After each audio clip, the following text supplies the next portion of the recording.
150-200 रुपयाच्या गोष्टीसाठी तुम्हाला गाडीमध्ये 1 लाख रुपयाचं काम निघू शकतो। माझ्यासोबत आहे दत्तकृपा ऑटोमोबाईलचे ओनर तेजस आपल्या मामाचाच मुलगा आहे, घरचंच गॅरेज आहे समजा। तर आपल्याला एक छान टिप देणार आहे, सांगा तेजस। नमस्कार।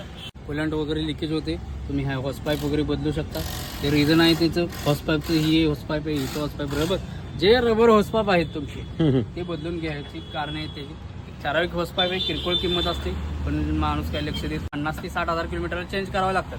ते ठराविक असते, सगळ्या पाईपी बदलले तुम्ही, हे केले ते 1,500 ते 2,000 रुपये खर्च येऊ शकतो। पाईप फुटली, कुठं कुलंट लिकेज झालं, तुमचं लक्ष नाही झालं, गेलं नाही, तर ते तुमचं 2-1 हजाराचं काम 50-60 ते लाखाच्या आसपास जाऊ शकतं। तेच काम ह्या गाडीचं झालेलं आहे। आता बघा तुम्हाला दाखवतो, ही गाडी आहे बोलेनो, आता नवीन मधलीच गाडी आहे, 2018चं मॉडेल। त्यांची ही हॉस पाईप लिकेज झालेली आहे, इथं चिरा पडलेलं आहे, ह्याला चिर पडलेली आहे, त्यांनी बदललेली नाहीये, त्यांना सांगितले बदलावे, त्यांनी बदललेलं नाहीये। ही पाईप लिकेज झाल्यामुळे त्यांचं पूर्ण इंजिन खोललेलं आहे। पाईपची किंमत फक्त 150 रुपये आहे। 150 रुपयासाठी माणसाने 65,000 रुपये मोजलेले आहेत आता। मित्रांनो समजलं, एक छोटा निग्लिजन्स किती मोठं काम करू शकतो। धन्यवाद तेजस। कॉन्टॅक्ट नंबर खाली होतो, व्हिजिट करा नक्की तेजसच्या गॅरेजला।